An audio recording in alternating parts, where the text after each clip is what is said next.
Good morning, my dear students. We are going to deal with the first unit of quantum mechanics. At the beginning of 19th century, physics seems to be almost complete with its more precise measurements and more accurate experiments. A completeness was felt everywhere. Newton's laws of motion, gravitation, corpuscular theory, thermodynamic laws, Maxwell's electromagnetic theory described everything in the universe with clock precision in the frame of absolute space and time. No rule ever violated each other. They agreed to the reality with a great degree of accuracy.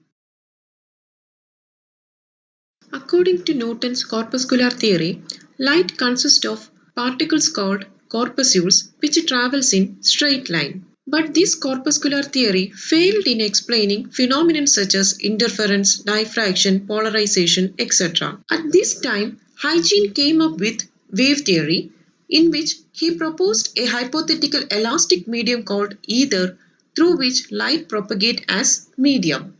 This theory got well established as it could explain many of the phenomena known at that time. Later, in the half of 19th century, Maxwell proposed that light is an electromagnetic radiation. This two theory set two clouds over the existing theory. The ether medium, which is proposed by Huygens, is considered as rigid, elastic, and at the same time tenuous. Tenuous means soft. Extremely rigid so that light can travel with high velocity, and tenuous so that it can drag while it is moving. Both these stood incompatible.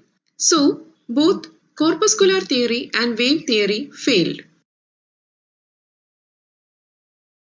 In the same time, Maxwell's electromagnetic theory also failed to explain characteristics of thermal radiations and certain phenomena discovered at that time, such as radioactivity, blackbody radiation, photoelectric effect, etc. So the theories that existed during that time failed miserably in explaining all these phenomena.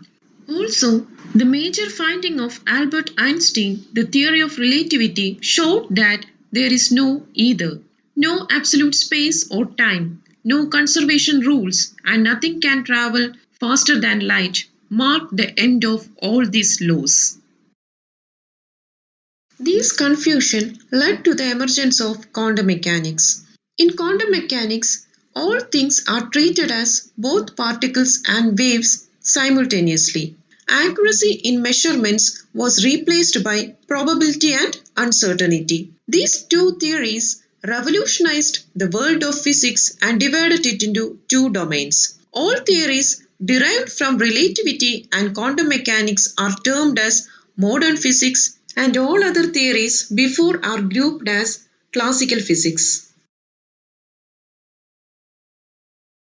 A black body is one that absorbs all the electromagnetic radiation falling on it regardless of the frequency.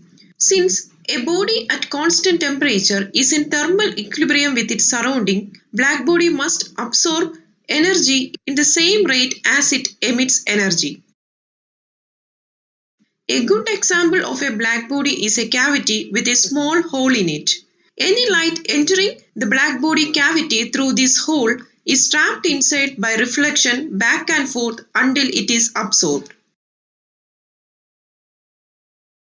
Rayleigh and Jeans was the first to examine the problem of black body radiation. They considered the radiation trapped inside the cavity, which travels to and fro, as equivalent to one-dimensional oscillators. The condition for standing waves in such a cavity is that the path length from wall to wall must be a whole number of half wavelength.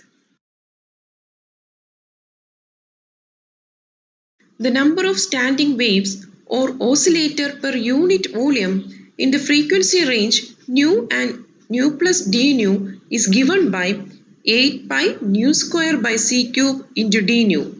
We can see that as the frequency increases, the number of standing waves also increases. Then, according to classical theory of equipartition energy, the average energy per degree of freedom is equal to half kT, where k is the Boltzmann constant. In this case, Each standing wave in the cavity behaves as a one-dimensional oscillator having 2 degrees of freedom, one corresponding to potential energy and other corresponding to kinetic energy.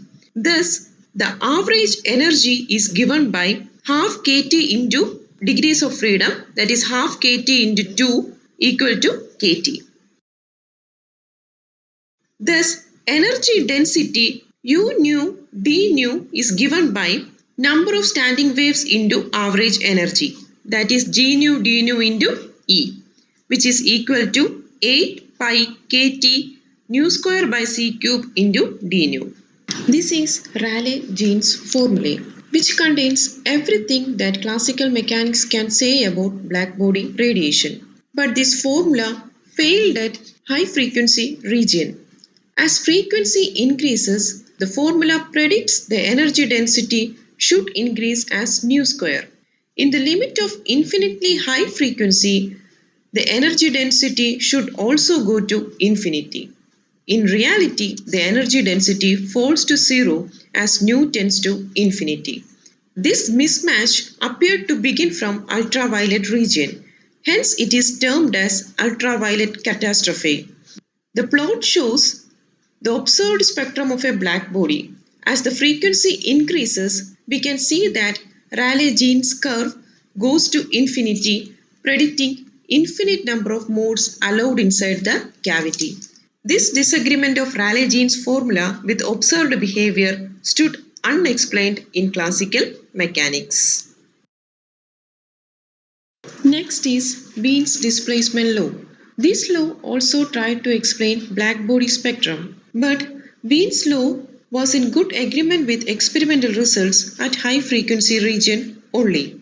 So, both Rayleigh-Jean's law and Wien's displacement law failed to explain blackbody spectrum completely in all frequency region. This figure shows the behavior of Planck's law, Wien's law and Rayleigh's law. You can see that Planck's law well matches with the experimental results. Max Planck formulated a mathematical relation to explain spectral energy distribution of blackbody. He modified Wien's law in such a way that it fitted with experimental curves and analyzed for a theoretical basis. For this, he boldly put forward a suggestion regarding atomic oscillators, such as an oscillator can have energies given by E equal to nh nu, where n equal to 0, 1, 2, etc. This means that an oscillator can emit or absorb energy only as discrete value, or the energy of an oscillator is quantized, not continuous. Therefore, the average energy of an oscillator can be rewritten as E equal to sigma En exponential minus En by kT divided by sigma exponential e raised to minus En by kT. Substituting E equal to nh nu, we get E equal to sigma nh nu e raised to minus nh nu by kT divided by sigma exponential minus nh nu by kT. Using binomial theorem and expanding, we get average energy of an oscillator E equal to h nu by exponential h nu by kT minus 1. The detailed step in solving this equation is shown in next slide.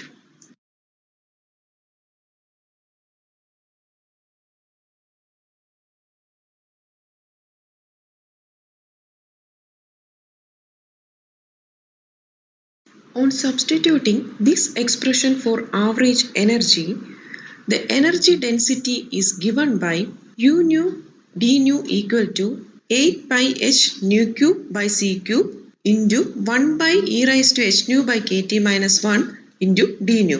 This is Planck's radiation law. We can apply two conditions. At a high frequency, that is h nu by kT is much greater than 1, e raised to h nu by kT tends to infinity and energy density falls to 0. So, there is no more ultraviolet catastrophe and the Planck's law reduces to Wien's displacement law. Again, at low frequency, that is when h nu by kt is much less than 1 by e raised to h nu by kt minus 1 is nearly equal to kt by h nu, that is Planck's law becomes Rayleigh-Jean's law. In short, Planck's law reduces to Beam's law at a high frequency region and Rayleigh's law in the low frequency region. Thus, Max Planck was successful in explaining the blackbody spectrum. He used the concept of quantization of energy. Max Planck himself explained this as the most strenuous work of his life. In 1918, Max Planck got Nobel Prize for the concept of quantization of energy. This was how the quantum concept was used to explain the blackbody spectrum where the classical mechanics failed. The flux density of a blackbody can be obtained by Stefan-Boltzmann law given by E equal to sigma T raised to 4. Hope everything was clear to you. Thank you.